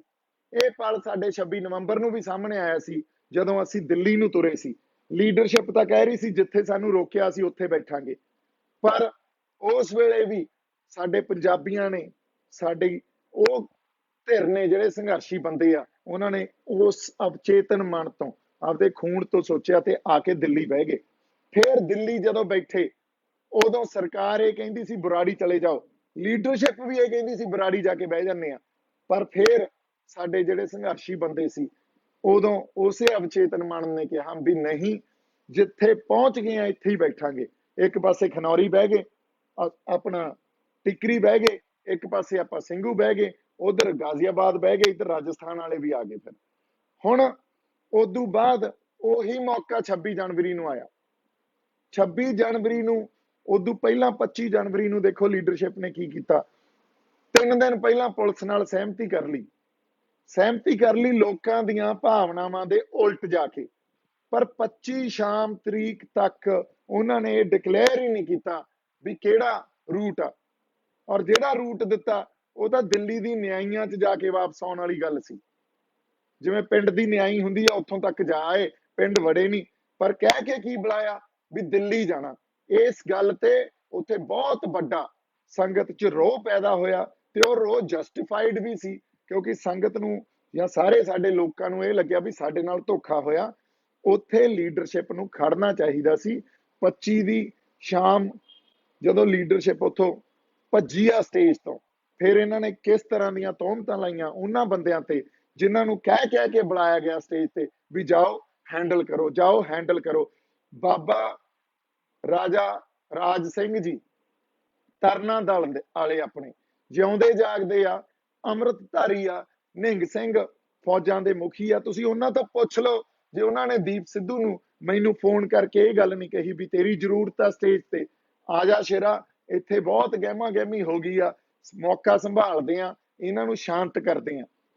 ਔਰ ਉੱਥੇ ਜਾ ਕੇ ਮੈਂ ਗੱਲ ਵੀ ਇਹ ਕਹੀ ਵੀ ਸਾਂਝਾ ਫੈਸਲਾ ਲਵਾਂਗੇ, ਸੰਗਤ ਦੀਆਂ ਜਿਹੜੀਆਂ ਭਾਵਨਾਵਾਂ ਉਹਨਾਂ ਦੇ ਜਜ਼ਬਾਤ ਆ ਉਹਦੀ ਤਰਜਮਾਨੀ ਕਰਾਂਗੇ। ਲੀਡਰਸ਼ਿਪ ਨੂੰ ਅਪੀਲ ਕੀਤੀ। 26 ਤਰੀਕ ਨੂੰ ਫਿਰ ਜੋ ਕੁਝ ਹੋਇਆ, ਸਰਕਾਰ ਤਾਂ ਇਹ ਕਹਿੰਦੀ ਹੁੰਦੀ ਆ ਵੀ ਵੇਖੋ ਕਿੰਨਾ ਮਾੜਾ ਹੋ ਗਿਆ, ਪਰ ਸਾਡੀ ਲੀਡਰਸ਼ਿਪ ਵੀ ਇਹੀ ਗੱਲ ਕਰਦੀ ਰਹੀ ਵੀ ਆਹ ਵੇਖ ਲਓ ਜਿਹੜਾ ਸਾਡਾ ਮੋਰਚਾ, ਸਾਡਾ ਅੰਦੋਲਨ ਆ ਉਹਨੂੰ ਢਾਹ ਲਾਤੀ, ਉਹਨੂੰ ਢਾਹ ਲਾਤੀ। ਔਰ ਢਾਹ ਲਾਈ ਕਿਹਨੇ? ਦੀਪ ਸਿੱਧੂ ਨੇ। ਇੱਕ ਬੰਦੇ ਦੇ ਸਿਰ ਤੇ ਸਾਰੀ ਗੱਲ ਮੜਤੀ, ਪਰ ਉਹਨਾਂ ਨੂੰ ਇਹ ਗੱਲ ਨਹੀਂ ਸਮਝ ਆਈ ਵੀ ਇਹ ਗੱਲ ਕਹਿ ਕੇ ਜਿਹੜਾ ਅਵਚੇਤਨ ਮਨ ਉਹਨਾਂ ਨੂੰ ਲੋਕਾਂ ਨੂੰ ਲੈ ਕੇ ਆਇਆ ਸੀ ਉਹਨੂੰ ਉਹ ਠੇਸ ਪਹੁੰਚਾ ਰਹੇ ਆ, ਉਹਨੂੰ ਡਿਸਇਲੂਜਨ ਕਰ ਰਹੇ ਆ। ਤੇ ਉਦੋਂ ਬਾਅਦ ਲੋਕ ਉੱਥੋਂ ਡਿਸਇਲੂਜਨਡ ਹੋਏ, ਲੋਕਾਂ ਨੂੰ ਇਹ ਲੱਗਿਆ ਵੀ ਇਹ ਤਾਂ ਮੋਰਚੇ ਨੂੰ ਤਾਂ ਢਾਹ ਲੱਗ ਗਈ। ਤੁਸੀਂ ਠੀਕ ਆ ਮੇਰੇ ਗੱਲ ਸਿਰ ਤੇ ਮੜ ਦੋ, ਪਰ ਤੁਸੀਂ ਇਹ ਤਾਂ ਕਹੋ ਯਾਰ ਸਾਡੇ ਲੋਕ ਕਿੱਥੋਂ ਤੱਕ ਜਾ ਕੇ ਕੀ ਪ੍ਰਾਪਤੀ ਕਰਕੇ ਆਏ ਆ। ਸਾਡੇ ਲੋਕ ਕੁਝ ਵੀ ਕਰ ਸਕਦੇ ਆ। ਸਰਕਾਰ ਨੂੰ ਚਾਹੀਦਾ ਹੁਣ ਵੀ ਇਹ ਗੱਲ ਤੇ ਗੌਰ ਕਰੇ, ਮੰਨ ਜੇ ਬਿੱਲ ਰੱਦ ਕਰਨ ਵਾਸਤੇ, ਕਾਨੂੰਨ ਰੱਦ ਕਰਨ ਵਾਸਤੇ, ਪਰ ਇਹ ਗੱਲ ਕਿਸੇ ਨੇ ਨਹੀਂ ਕੀਤੀ। ਚੜ੍ਹਦੀ ਕਲਾ ਵਾਲੀ ਗੱਲ ਨਹੀਂ ਕੀਤੀ, ਉਲਟਾ ਇਹ ਕਿਹਾ ਗਿਆ ਵੀ ਮੋਰਚੇ ਨੂੰ ਤਾਂ ਢਾਹ ਲੱਗ ਗਈ ਆ ਤੇ ਆਹ ਬੰਦੇ ਗਦਾਰ ਆ ਤੇ ਇਹਨਾਂ ਗਦਾਰਾਂ ਨੂੰ ਸਰਟੀਫਿਕੇਟ ਅਸੀਂ ਵੰਡਤੇ ਆ। ਤਾਂ ਲੋਕਾਂ ਤੇ ਤਾਂ ਇਹਨਾਂ ਗੱਲਾਂ ਦਾ ਅਸਰ ਹੋਣਾ ਹੀ ਸੀ, ਲੋਕਾਂ ਨੇ ਡਿਸਇਲੂਜਨ ਹੋਣਾ ਸੀ। ਲੋਕ ਟੁੱਟੇ ਇਸ ਗੱਲ ਤੋਂ, ਲੋਕਾਂ ਨੂੰ ਆਪ ਵੀ ਨਹੀਂ ਸਮਝ ਆਈ ਵੀ ਉਹਨਾਂ ਦਾ ਅਵਚੇਤਨ ਮਨ ਕਿਤੇ ਨਾ ਕਿਤੇ ਉਹਨਾਂ ਨੂੰ ਉਸ ਸਾਰੀ ਸਪਿਰਿਟ ਤੋਂ ਤੋੜ ਕੇ ਅਗਲੇ ਵਾਪਸ ਚਲੇ ਗਏ। ਇਹ ਲੀਡਰਸ਼ਿਪ ਵੀ ਜ਼ਿੰਮੇਵਾਰੀ ਬਣਦੀ ਹੁੰਦੀ ਆ ਵੀ ਲੋਕਾਂ ਦੀ ਸਾਈਕੋਲੋਜੀ ਨੂੰ ਵੀ ਸਮਝਣਾ, ਲੋਕਾਂ ਨੂੰ ਕਿਹੜੀ ਸਪਿਰਿਟ ਮੋਬਿਲਾਈਜ਼ ਕਰ ਰਹੀ ਆ ਉਸ ਗੱਲ ਨੂੰ ਵੀ ਸਮਝਣਾ। ਪਰ ਸਾਡੀ ਲੀਡਰਸ਼ਿਪ ਨੇ ਕਦੇ ਇਸ ਗੱਲ ਦੀ ਸਮਝਣ ਦੀ ਮੈਨੂੰ ਲੱਗਦਾ ਕੋਈ ਕੋਸ਼ਿਸ਼ ਹੀ ਨਹੀਂ ਕੀਤੀ। ਇਹ ਨਹੀਂ ਮੈਂ ਲੀਡਰਸ਼ਿਪ ਦੇ ਖਿਲਾਫ ਬਿਆਨ ਦੇ ਰਿਹਾ, ਮੈਂ ਅੱਜ ਵੀ ਇਹ ਗੱਲ ਕਹਿ ਰਿਹਾ ਅਸੀਂ ਉਸ ਲੀਡਰਸ਼ਿਪ ਨੂੰ ਅੱਗੇ ਰੱਖ ਕੇ ਉਹਨਾਂ ਦੀ ਅਗਵਾਈ 'ਚ ਅੰਦੋਲਨ ਲੜਨਾ। ਜੇਲ੍ਹ ਤੋਂ ਬਾਹਰ ਆ ਕੇ ਜੇ ਸਰਕਾਰ ਦਾ ਮੈਂ ਬੰਦਾ ਹੁੰਦਾ ਤਾਂ ਮੇਰੇ ਨਾਲ ਬੜਾ ਕੁਝ ਕੀਤਾ। ਮੇਰੇ ਤੇ 26 ਤਰੀਕ ਨੂੰ ਜਦੋਂ ਇਹ ਕਿਹਾ ਗਿਆ ਵੀ ਉਹ ਲਾਲ ਕਿਲੇ ਚੋਂ ਦੇਖੋ ਮੋਟਰਸਾਈਕਲ ਲੈ ਕੇ ਭੱਜਿਆ, 26 ਤਰੀਕ ਨੂੰ ਜਿਹੜਾ ਮੈਂ ਸੁਖਦੇਵ ਢਾਬੇ ਤੇ ਵਾਪਸ ਆਇਆ, ਮੋਰਚੇ 'ਚ ਵਾਪਸ ਆਇਆ, ਉੱਥੋਂ ਆ ਕੇ ਮੈਂ ਲਾਈਵ ਕੀਤਾ, ਮੇਰੇ ਤੇ ਅਟੈਕ ਕੀਤਾ। ਹੁਣ ਕਿਸ ਸਾਜ਼ਿਸ਼ ਦੇ ਅਧੀਨ ਮੇਰੇ ਤੇ ਅਟੈਕ ਕੀਤਾ, ਕੌਣ ਬੰਦੇ ਸੀ, ਉਹ ਵੀ ਸਾਰੇ ਸਾਹਮਣੇ ਆ ਗਏ। ਤੇ ਜੇ ਮੈਂ ਸਰਕਾਰ ਦਾ ਬੰਦਾ ਹੁੰਦਾ, ਜੇਲ੍ਹ ਚੋਂ ਬਾਹਰ ਆਉਂਦੇ ਹੀ ਮੈਂ ਇਹਨਾਂ ਗੱਲਾਂ ਨੂੰ ਸਾਹਮਣੇ ਰੱਖਣਾ ਸੀ ਵੀ ਆਹ ਵੇਖ ਲਓ ਯਾਰ ਇਹਨਾਂ ਦੇ ਚਿਹਰੇ। ਪਰ ਮੈਂ ਕਿਹਾ ਨਹੀਂ, ਕੋਈ ਨਹੀਂ, ਮੈਂ ਸਭ ਕਿਸੇ ਨੂੰ ਮਾਫ ਕਰਦਾ। ਆਪਾਂ ਏਕੇ 'ਚ ਰਹਿਣਾ ਤੇ ਅੱਜ ਵੀ ਮੈਂ ਉਸੇ ਗੱਲ ਤੇ ਕਾਇਮ ਆ। ਆਪਾਂ ਏਕੇ 'ਚ ਰਹਿਣਾ, ਪਰ ਅਸੀਂ ਹੁਣ ਤਾਂ ਆਪਦੀਆਂ ਗਲਤੀਆਂ ਤੋਂ ਸਿੱਖੀਏ, ਹੁਣ ਤਾਂ ਇੱਕ ਦੂਜੇ ਨੂੰ ਸਪੇਸ ਦਈਏ, ਇੱਕ ਦੂਜੇ ਦੀ ਗੱਲ ਨੂੰ ਸੁਣਨ ਦਾ ਮਾਦਾ ਰੱਖੀਏ। ਕਿਉਂਕਿ ਐਂ ਸਾਨੂੰ ਜੇ ਲੱਗਣ ਲੱਗ ਗਿਆ ਚਾਹੇ ਦੂਜੇ ਦੀ ਗੱਲ ਬੇਵਰਗੀ ਕਿਉਂ ਨਾ ਲੱਗੇ ਸਾਨੂੰ, ਪਰ ਸਾਨੂੰ ਸੁਣਨੀ ਚਾਹੀਦੀ ਆ ਔਰ ਸੁਣਨੀ ਪਊਗੀ, ਫੇਰ ਹੀ ਕੋਈ ਸਾਰਥਕ ਨਤੀਜੇ ਨਿਕਲ ਸਕਦੇ ਆ। ਅਗਲੀ ਗੱਲ, ਇਹ ਗੱਲ ਪ੍ਰਚਾਰੀ ਗਈ ਔਰ ਚੜੂਨੀ ਸਾਹਿਬ ਨੇ ਇੱਕ ਇੰਟਰਵਿਊ 'ਚ ਕਹੀ ਵੀ 84 ਵਾਪਰ ਜਾਣੀ ਸੀ। ਮੈਂ ਇੱਕ ਗੱਲ ਚੜੂਨੀ ਸਾਹਿਬ ਤੋਂ ਪੁੱਛਣਾ ਚਾਹਣਾ ਵੀ ਇਹ ਤਾਂ ਰੱਬ ਦਾ ਸ਼ੁਕਰ ਕਰੋ ਉਸ ਅਕਾਲ ਪੁਰਖ ਵਾਹਿਗੁਰੂ ਦਾ ਵੀ ਲੋਕ ਇੱਧਰ ਨੂੰ ਤੁਰ ਗਏ ਲਾਲ ਕਿਲੇ ਨੂੰ ਤੇ ਕਿਸੇ ਬੰਦੇ ਨੇ ਆਪਦੀ ਜਾਨ ਨਹੀਂ ਖੋਈ। ਪਰ ਦੂਜੇ ਪਾਸੇ ਇੱਕ ਪੱਤਰਕਾਰ ਸਾਡਾ ਹਰਿਆਣੇ ਦਾ ਹੀ ਫੜਿਆ ਗਿਆ ਸੀ ਮੁੰਡਾ, ਉਹਨੇ ਆ ਕੇ ਜਿਹੜਾ ਸਾਰਾ ਖੁਲਾਸਾ ਕੀਤਾ ਵੀ ਜੇ ਕਿਤੇ ਦੂਜੇ ਰੂਟ ਤੇ ਚਲੇ ਜਾਂਦੇ ਨਾ ਸਾਡੇ ਲੋਕ, ਅਗਲੇ ਤਾਂ ਪੈਟਰੋਲ ਪੰਪ ਐਸਿਡ ਪੰਪ ਲਈ ਬੈਠੇ ਸੀ, ਉਹ ਤਾਂ ਟਰੈਪ ਸੀ। 84 ਤਾਂ ਉੱਥੇ ਵਾਪਰ ਜਾਣੀ ਸੀ। ਇਹਦੀ ਜ਼ਿੰਮੇਵਾਰੀ ਤੁਹਾਨੂੰ ਲੈਣੀ ਚਾਹੀਦੀ ਆ। ਔਰ ਜਦੋਂ ਚੜੂਨੀ ਸਾਹਿਬ ਇਹੋ ਜਿਹੇ ਬਿਆਨ ਦਿੰਦੇ ਸੀ ਵੀ ਟਰੈਕਟਰ ਅਸੀਂ ਧੂਫ ਦੇਣ ਨੂੰ ਮੰਗਾਏ ਆ, ਉਦੋਂ ਉਹਨਾਂ ਨੂੰ ਨਹੀਂ ਸਮਝ ਸੀ ਵੀ 84 ਵਾਪਰ ਜਾਣੀ ਸੀ। ਔਰ ਤੁਸੀਂ ਪੇਸ਼ ਕਿਵੇਂ ਕਰ ਰਹੇ ਹੋ ਵੀ 84 ਚ ਸਾਡੀ ਗਲਤੀ ਸੀ? ਨਹੀਂ, ਜਿਹੜੀ ਵਿਕਟਿਮ ਧਿਰ ਹੁੰਦੀ ਹੈ 84 ਚ, ਕੋਈ ਵੀ ਉਹ ਵਿਕਟਿਮ ਧਿਰ ਕੌਣ ਸੀ? ਅਸੀਂ ਸੀ। ਵਿਕਟਿਮ ਧਿਰ ਦੀ ਕਦੇ ਗਲਤੀ ਨਹੀਂ ਹੁੰਦੀ, ਹਮੇਸ਼ਾ ਗਲਤੀ ਉਸ ਧਿਰ ਦੀ ਹੁੰਦੀ ਆ ਜਿਹੜੀ ਅਗਰੈਸਿਵ ਹੁੰਦੀ ਆ। ਔਰ ਅਗਰੈਸਿਵ ਧਿਰ ਕੌਣ ਸੀ ਇਹ ਸਾਨੂੰ ਸਾਰਿਆਂ ਨੂੰ ਪਤਾ। ਹਜੇ ਵੀ ਅਦਾਲਤ ਚ ਕੇਸ ਪਏ ਆ, ਲੋਕਾਂ ਨੂੰ ਸਜ਼ਾ ਨਹੀਂ ਹੋਈਆਂ।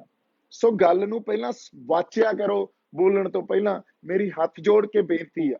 ਅਗਲੀ ਗੱਲ, ਇਹ ਬੜਾ ਪ੍ਰਚਾਰਿਆ ਜਾ ਰਿਹਾ ਵੀ ਮੈਂ ਅਕਾਲੀ ਦਲ ਜੁਆਇਨ ਕਰਨਾ ਜੀ। ਮੈਂ ਇੱਕ ਗੱਲ ਸਾਰੀ ਸੰਗਤ ਨਾਲ ਸਾਂਝੀ ਕਰਦਾ, ਇਸ ਟਾਈਮ ਪੰਜਾਬ ਨੂੰ ਮੁੜ ਉਸਾਰੀ ਦੀ ਜ਼ਰੂਰਤ ਆ। ਮੁੜ ਉਸਾਰੀ ਸਿਵਲ ਸਟਰਕਚਰ ਦੀ ਵੀ ਹੋਣੀ ਚਾਹੀਦੀ ਆ। ਸਿਵਲ ਸਟਰਕਚਰ ਦਾ ਮਤਲਬ ਇਹ ਹੁੰਦਾ ਜਦੋਂ ਕੁਝ ਲੋਕ, ਉਹ ਲੋਕ ਜਿਹੜੇ ਜ਼ੁਲਮ ਦੇ ਖਿਲਾਫ, ਜਿਹੜੇ ਮਾੜੀ ਨੀਤੀਆਂ ਦੇ ਖਿਲਾਫ ਆਪਦੀ ਆਵਾਜ਼ ਬੁਲੰਦ ਕਰ ਸਕਣ, ਉਹਨੂੰ ਸਿਵਲ ਸੁਸਾਇਟੀ ਕਹਿੰਦੇ ਆ। ਸਿਵਲ ਸੁਸਾਇਟੀ ਜਾਂ ਸਿਵਲ ਸਟਰਕਚਰ ਦੀ ਵੀ ਜ਼ਰੂਰਤ ਆ। ਸਾਨੂੰ ਸਾਡੀਆਂ ਧਾਰਮਿਕ ਸੰਸਥਾਵਾਂ ਦੀ ਵੀ ਜ਼ਰੂਰਤ ਆ। ਸਾਨੂੰ ਸਾਡੀਆਂ ਖੇਤਰੀਆਂ ਪਾਰਟੀਆਂ ਦੀ ਵੀ ਜ਼ਰੂਰਤ ਆ। ਜੇ ਅਸੀਂ ਇਹਨਾਂ ਜਿਹੜੀਆਂ ਬੋਲਡ ਸਟੇਟਮੈਂਟ ਜਾਂ ਬੋਲਡ ਆਈਡੀਆਜ਼ ਦੇਣ ਤੋਂ ਗੁਰੇਜ਼ ਕਰਾਂਗੇ ਔਰ ਓਨੈਸਟੀ ਨਹੀਂ ਰੱਖਾਂਗੇ, ਤਾਂ ਮੁੜ ਉਸਾਰੀ ਆ ਜਿਹੜੀ ਪੰਜਾਬ ਦੀ, ਉਹ ਬਹੁਤ ਔਖੀ ਹੋ ਜਾਣੀ ਆ। ਸੋ ਇਸ ਕਰਕੇ ਤੁਸੀਂ ਜੇ ਸਪੇਸ ਹੀ ਨਾ ਦਿਓਗੇ, ਮੈਂ ਵੀ ਆਪਦੀ ਇਮਾਨਦਾਰੀ ਨਾਲ ਗੱਲ ਰੱਖ ਸਕਾਂ, ਇਸ ਇਮਾਨਦਾਰੀ ਨੂੰ ਤੁਸੀਂ ਜੱਜਮੈਂਟ ਤੇ ਤੌਰ ਤੇ ਕਿਸੇ ਪਾਰਟੀ ਨਾਲ ਜੋੜ ਦੋਗੇ ਵੀ ਇਹ ਤਾਂ ਤੁਰ ਪਿਆ ਅਕਾਲੀ ਦਲ ਚ, ਇਹ ਤਾਂ ਤੁਰ ਪਿਆ ਕਾਂਗਰਸ ਚ, ਇਹ ਤਾਂ ਤੁਰ ਪਿਆ ਬੀਜੇਪੀ ਚ, ਫਿਰ ਕਿਵੇਂ ਕੰਮ ਕਰ ਸਕਾਂਗੇ ਆਪਾਂ? ਫਿਰ ਨਹੀਂ ਕੰਮ ਕਰ ਸਕਦੇ। ਪਲੀਜ਼, ਇਹ ਬਹੁਤ ਜ਼ਰੂਰੀ ਆ ਵੀ ਅਸੀਂ ਸਪੇਸ ਦੇਣਾ ਸਿੱਖੀਏ। ਅਸੀਂ ਇੰਨਾ ਸ਼ੱਕ ਕਰਨ ਲੱਗ ਗਏ, ਫਿਰ ਸਾਡੇ ਤੋਂ ਈਵਨ ਜਿਹੜੇ ਬੰਦੇ ਆਪਦੀ ਆਵਾਜ਼ ਬੁਲੰਦ ਕਰਨਾ ਚਾਹੁੰਦੇ ਆ ਪੰਜਾਬੀਆਂ ਲਈ, ਸਾਡੇ ਲੋਕਾਂ ਲਈ, ਉਹ ਬੰਦੇ ਵੀ ਡਰ ਡਰ ਕੇ ਸਟੇਟਮੈਂਟਸ ਦਿਆ ਕਰਨਗੇ।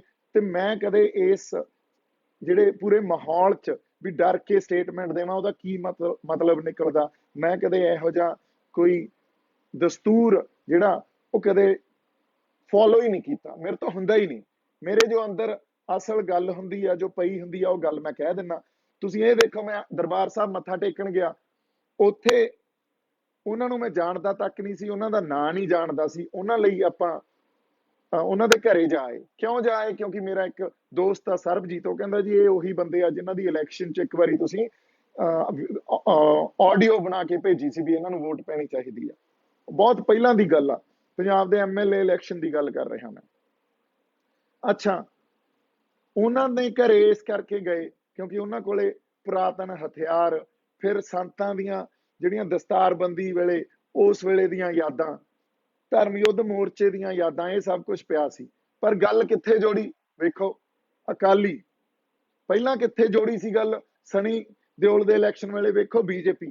ਕੱਲ ਨੂੰ ਕਾਂਗਰਸ ਵਾਲਿਆਂ ਨਾਲ ਬੈਠੇ ਹੋਵਾਂਗੇ, ਵੇਖੋ ਕਾਂਗਰਸ। ਫਿਰ ਕਿਹੜੇ ਪਾਸੇ ਜਾਵਾਂਗੇ ਆਪਾਂ? ਤੁਸੀਂ ਜੇ ਇੰਨਾ ਸ਼ੱਕ ਕਰਦੇ ਹੋ, ਇੰਨਾ ਜ਼ਿਆਦਾ ਤੁਹਾਨੂੰ ਇਸ ਗੱਲਾਂ ਤੇ ਡਾਊਟ ਹੋ ਜਾਂਦਾ, ਮੈਂ ਇੱਕ ਗੱਲ ਤੁਹਾਨੂੰ ਕਲੀਅਰ ਕਰਦਾ, ਦੀਪ ਸਿੱਧੂ ਨਾ ਕੋਈ ਪਾਰਟੀ ਬਣਾ ਰਿਹਾ, ਨਾ ਦੀਪ ਸਿੱਧੂ ਕੋਈ ਜੁਆਇਨ ਕਰ ਰਿਹਾ।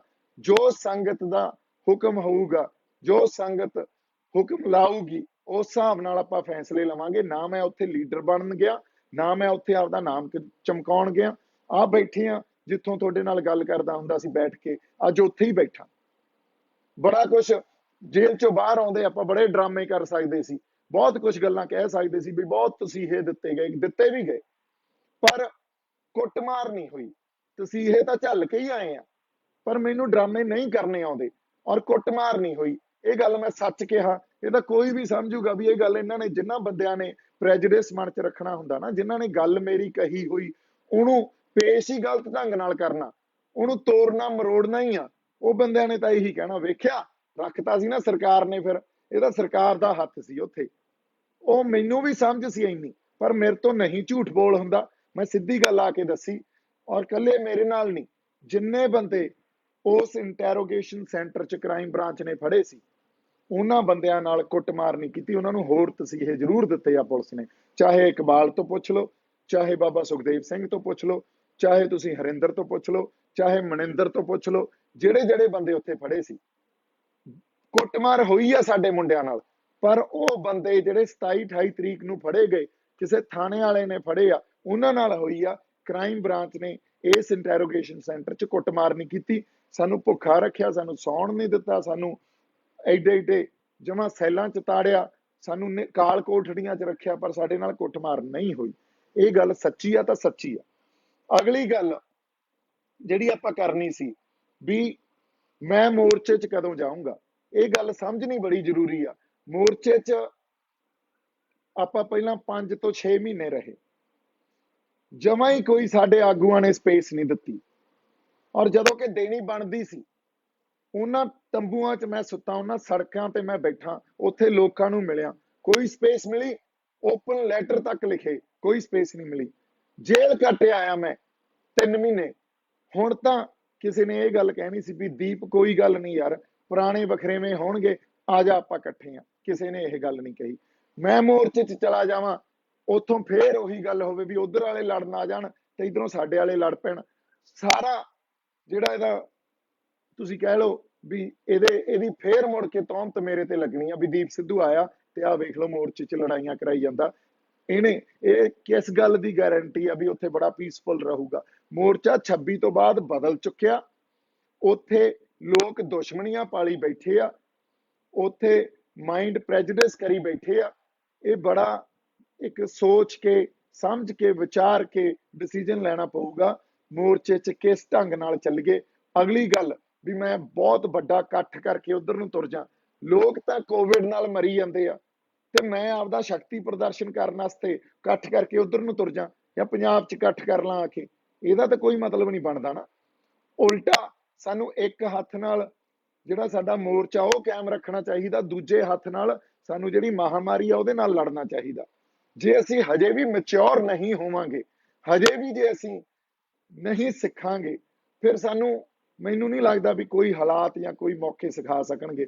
ਐਡਾ ਵੱਡਾ ਇਤਿਹਾਸਕ ਅੰਦੋਲਨ, ਐਡੇ ਵੱਡੇ ਇਤਿਹਾਸਕ ਪਲ, ਕੁਝ ਪਲ ਅਸੀਂ ਇਹੋ ਜਿਹੇ ਮਾਣੇ ਜਿਹੜੇ ਸ਼ਬਦਾਂ 'ਚ ਬਿਆਨ ਨਹੀਂ ਕੀਤੇ ਜਾ ਸਕਦੇ, ਸਿਰਫ ਮਾਣੇ ਜਾ ਸਕਦੇ ਆ, ਤੇ ਹਜੇ ਵੀ ਨਹੀਂ ਸਿੱਖ ਰਹੇ ਅਸੀਂ। ਸੋ ਇਹ ਗੱਲ ਸਾਡੇ ਲਈ ਸੋਚਣੀ ਤੇ ਵਾਚਣੀ ਬੜੀ ਜ਼ਰੂਰੀ ਆ। ਅਗਲੀ ਗੱਲ ਵੀ ਇਹ ਉੱਥੇ ਇੱਕ ਰਿਲੀਜੀਅਸ ਫਲੈਗ ਚੜਾਤਾ ਜੀ, ਇਹ ਗੱਲ ਵੀ ਮੈਂ ਤੁਹਾਡੇ ਨਾਲ ਸਾਂਝੀ ਕਰਦਾ। ਜਿਹੜਾ ਨਿਸ਼ਾਨ ਸਾਹਿਬ ਆ ਨਾ, ਉਹ ਪੰਜਾਬ ਦੇ ਲੋਕਾਂ ਦੇ ਇਮੋਸ਼ਨਸ ਨੂੰ ਅਰਾਊਜ਼ ਕਰਦਾ, ਕਲਚਰਲ ਇਮੋਸ਼ਨਸ ਨੂੰ ਵੀ ਅਰਾਊਜ਼ ਕਰਦਾ, ਪੰਜਾਬ ਦੇ ਲੋਕਾਂ ਦੇ ਜਜ਼ਬਾਤਾਂ ਨੂੰ ਰਿਪਰੈਜ਼ੈਂਟ ਕਰਦਾ, ਚਾਹੇ ਉਹ ਕਲਚਰਲ ਹੋਣ ਚਾਹੇ ਰਿਲੀਜੀਅਸ ਹੋਣ। ਲੋਕ ਆਪਦੇ ਸਿੰਬਲਸ ਦੇ ਨਾਲ ਲੜਦੇ ਹੁੰਦੇ ਆ, ਉਹ ਸਿੰਬਲਸ ਦੇ ਅਧੀਨ ਹੀ ਲੋਕ ਅੰਦੋਲਨ ਕਰਦੇ ਹੁੰਦੇ ਆ। ਇਸੇ ਕਰਕੇ ਸਾਡੇ ਤੰਬੂਆਂ ਤੇ, ਸਾਡੇ ਟਰੈਕਟਰਾਂ ਤੇ, ਸਾਡੇ ਤੁਸੀਂ ਉੱਥੇ ਦੇਖ ਲਓ ਈਵਨ ਕਾਰਾਂ ਤੇ, ਜੀਪਾਂ ਤੇ ਨਿਸ਼ਾਨ ਸਾਹਿਬ ਲੱਗੇ ਹੁੰਦੇ ਸੀ, ਕਿਸਾਨੀ ਝੰਡੇ ਲੱਗੇ ਹੁੰਦੇ ਸੀ, ਜਾਂ ਤਿਰੰਗੇ ਲੱਗੇ ਹੁੰਦੇ ਸੀ। ਹਰਿਆਣੇ ਵਾਲੇ ਤਿਰੰਗੇ ਲੈ ਕੇ ਆ ਜਾਂਦੇ, ਉਹਨਾਂ ਕੋਲੇ ਤਾਂ ਕੋਈ ਕਲਚਰਲ ਆਪਦਾ ਸਿੰਬਲ ਹੈ ਨਹੀਂ। ਸਾਡੇ ਕੋਲੇ ਆਪਦਾ ਕਲਚਰਲ ਤੇ ਰਿਲੀਜੀਅਸ ਸਿੰਬਲ ਨਿਸ਼ਾਨ ਸਾਹਿਬ ਹੀ ਆ ਨਾ। ਸੋ ਨਿਸ਼ਾਨ ਸਾਹਿਬ ਨੂੰ ਜਾਂ ਪੰਜਾਬ ਦੇ ਰਿਲੀਜਨ ਨੂੰ ਕਲਚਰ ਤੋਂ ਤੁਸੀਂ ਵੱਖ ਕਰ ਹੀ ਨਹੀਂ ਸਕਦੇ। ਇਹ ਇੰਨਾ ਇੰਟਰਮਿੰਗਲ ਆ, ਇਹਨੂੰ ਕੱਲਾ ਰਿਲੀਜੀਅਸ ਫਲੈਗ ਕਹਿ ਦੇਣਾ, ਇਹ ਤਾਂ ਬਹੁਤ ਵੱਡੀ ਤੁਹਾਡੀ ਬੇਵਕੂਫੀ ਆ। ਪੰਜਾਬ ਦਾ ਕਲਚਰ, ਮੈਨੂੰ ਇੱਕ ਗੱਲ ਦੱਸੋ, ਨਿਸ਼ਾਨ ਸਾਹਿਬ ਤੋਂ ਬਿਨਾ ਕਲਪਿਆ ਜਾ ਸਕਦਾ? ਕੋਈ ਕਹਿ ਸਕਦਾ ਵੀ ਪੰਜਾਬ ਦਾ ਕਲਚਰ ਨਿਸ਼ਾਨ ਸਾਹਿਬ ਤੋਂ ਬਿਨਾ ਕਲਪਿਆ ਜਾਂਦਾ? ਇੱਕ ਵਾਰੀ ਰਾਜੇਵਾਲ ਸਾਹਿਬ ਨੇ ਸਟੇਟਮੈਂਟ ਦਿੱਤੀ ਸੀ ਵੀ ਨਿਸ਼ਾਨ ਸਾਹਿਬ ਨਾ ਲਾਓ, ਉਹਨਾਂ ਨੂੰ ਉਹ ਸਟੇਟਮੈਂਟ ਵਾਪਸ ਲੈਣੀ ਪੈ ਗਈ ਸੀ, ਮਾਫੀ ਮੰਗਣੀ ਪੈ ਗਈ ਸੀ। ਕਿਉਂ?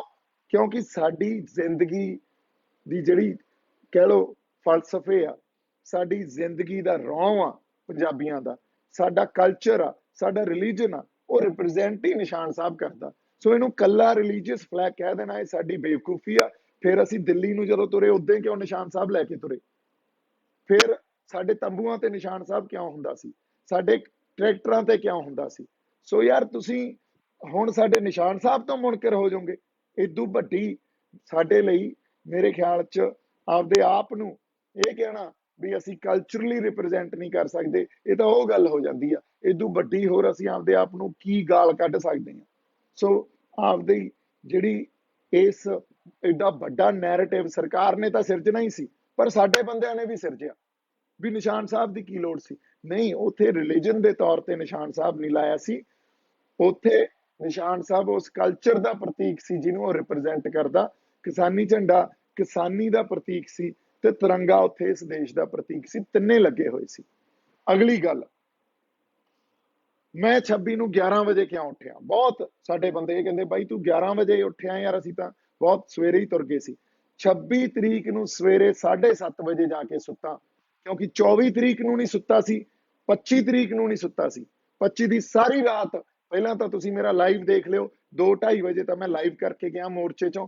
ਉਦੋਂ ਬਾਅਦ 4 ਘੰਟੇ, ਕਿਉਂਕਿ ਉੱਥੋਂ ਲੰਘਣ ਦੀ ਜਗ੍ਹਾ ਨਹੀਂ ਸੀ, ਡਰਾਈਵ ਕਰਕੇ ਉਸ ਜਿਹੜੇ ਢਾਬੇ ਤੇ ਮੈਂ ਜਾ ਕੇ ਸੁੱਤਾ ਉੱਥੇ ਜਾ ਕੇ ਪਹੁੰਚੇ ਆ। 6:30 ਪੌਣੇ 7 ਪਹੁੰਚੇ ਆ। ਮੈਂ ਗਿਆ, ਨਹਾਤਾ, ਨਹਾ ਕੇ ਸੁੱਤਾ, 7:30 26 ਨੂੰ ਸਵੇਰੇ ਸੁੱਤਾ ਤੇ 2-3 ਘੰਟੇ ਸੌਂ ਕੇ ਉੱਠ ਖੜਾ ਵੀ ਇਸ ਤੋਂ ਬਾਅਦ ਆਪਾਂ ਜਾ ਕੇ ਟਰੈਕਟਰ ਰੈਲੀ 'ਚ ਪਾਰਟ ਲੈਣਾ। ਉਦੋਂ ਤੱਕ ਮੈਨੂੰ ਕੁਝ ਨਹੀਂ ਪਤਾ ਸੀ ਕੀ ਹੋ ਰਿਹਾ।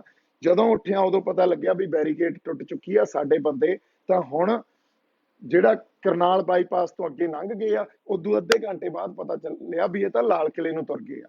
ਔਰ ਉੱਥੇ ਸਾਡੇ ਹੋਰ ਲੀਡਰ ਆ ਕੰਵਰ ਵਰਗੇ ਆਪਣੇ, ਜਿਹੜੇ ਕਹਿੰਦੇ ਸੀ ਪੇਚਾ ਪੈ ਗਿਆ ਸੈਂਟਰ ਨਾਲ, ਬਾਅਦ ਚ ਸਭ ਇੱਧਰ ਉੱਧਰ ਹੋ ਗਏ। ਇਹ ਸਭ ਪਹੁੰਚੇ ਆ, ਪਰ ਕੋਈ ਨਹੀਂ ਮੰਨਦਾ। ਕਿੰਨੇ ਬੰਦੇ ਉੱਥੇ, ਲੱਖਾਂ ਬੰਦੇ ਪਹੁੰਚੇ, ਕੋਈ ਨਹੀਂ ਬੋਲਿਆ। ਇਹ ਤਾਂ ਬਾਈ ਤੁਸੀਂ ਆਪਦੀ ਜ਼ਮੀਰ ਤੋਂ ਸਵਾਲ ਪੁੱਛੋ, ਮੇਰੇ ਤੋਂ ਇਸ ਗੱਲ ਦਾ ਸਵਾਲ ਨਾ ਪੁੱਛੋ। ਮੈਂ ਤਾਂ ਕੱਲਾ ਬੋਲਿਆ ਨਾ, ਉਦੋਂ ਬਾਅਦ ਵੀ ਖੜਾ ਰਿਹਾ। ਪਰ ਜਿਹੜੇ ਉੱਥੇ ਗਏ ਸੀ, ਜਿਨ੍ਹਾਂ ਨੇ ਉਹ ਪਲ ਮਾਨਿਆ, ਉਹ ਵੀ ਆਪਦੀਆਂ ਫੋਟੋਆਂ ਡਿਲੀਟ ਕਰ ਗਏ। ਉਹਨਾਂ ਬੰਦਿਆਂ ਨੇ ਵੀ ਆਵਾਜ਼ ਨਹੀਂ ਚੱਕੀ। ਇਹ ਤਾਂ ਆਪਦੀ ਜ਼ਮੀਰ ਤੋਂ ਪੁੱਛੋ, ਮੇਰੇ ਤੋਂ ਨਾ ਪੁੱਛੋ। ਅਗਲੀ ਗੱਲ, ਵੀ ਪੁਲਿਸ ਤੋਂ ਕੁੱਟ ਕਿਉਂ ਨਹੀਂ ਪਈ? ਹੁਣ ਪੁਲਿਸ ਨੂੰ ਮੈਂ ਇਹ ਕਹਾਂ ਵੀ ਮੈਨੂੰ ਕੁੱਟੋ, ਨਹੀਂ ਤਾਂ ਸਾਡੇ ਬੰਦਿਆਂ ਨੇ ਮੈਨੂੰ, ਬਈ ਇਹ ਤਾਂ ਵਿਸ਼ਵਾਸ ਨਹੀਂ ਕਰਨਾ, ਇਹਨਾਂ ਨੇ ਤਾਂ ਮੈਨੂੰ ਇਹੀ ਗੱਲ ਕਹਿ ਦੇਣੀ ਹੈ ਇਹ ਬੀਜੇਪੀ ਦਾ। ਮੇਰੇ ਤੋਂ ਇਹੋ ਜਿਹੇ ਡਰਾਮੇ ਨਹੀਂ ਹੁੰਦੇ।